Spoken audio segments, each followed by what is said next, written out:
Good afternoon. I'd like to thank the organizers for the invitation, and thank you, Ian.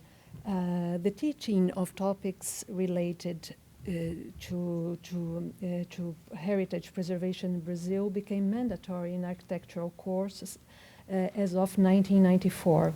Until then, it appeared occasionally in undergraduate courses and in a more structured way only in graduate school. Our school is divided in 3 departments: design, technology, and history, which in time have become more and more autonomous. The formation of our architects tend to be fragmented, and few are the experiences that engage more than one field. In the Department of History, in 2005, there was a reformulation of the curriculum framework, which included the creation of a compulsory course geared specifically to cultural heritage of a fundamentally historical critical nature. Preservation becomes increasingly relevant in architectural education due to the expansion of what's considered cultural heritage, which went from the isolated monument to vast areas covering varied assets belonging to a past closer and closer to us. The current course on preservation aims to raise awareness among students and provide critical tools to understand the problems involved. It seeks to characterize preservation as a field that has its own theoretical, methodological, and technical frameworks, but necessarily works combining varied fields of knowledge, encompassing both exact and natural sciences and also humanities. In the introduction of the course, some questions are presented. The reasons that led us to be interested in cultural heritage, design challenges, concepts and terminology involved, then some of the problems related to Brazil's public policies of preservation over time are faced.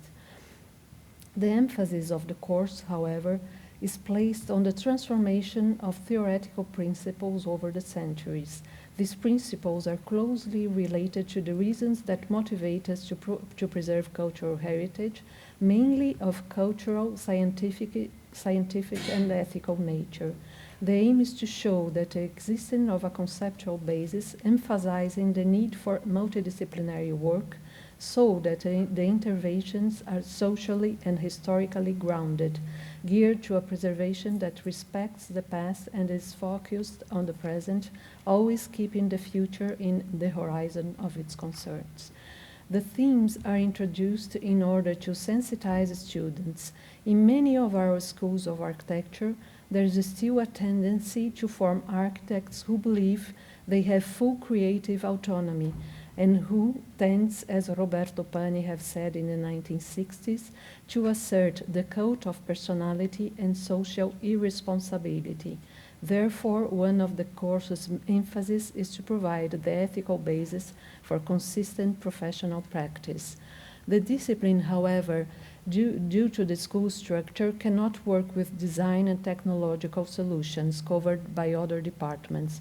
Recognizing that a fragmented approach does not favor the awareness of the need of interdisciplinary work, a new interdepartment elective course was created. The course is meant to make students work coordinately in face of conceptual, technical, and design issues, addressing in each exercise a specific problem.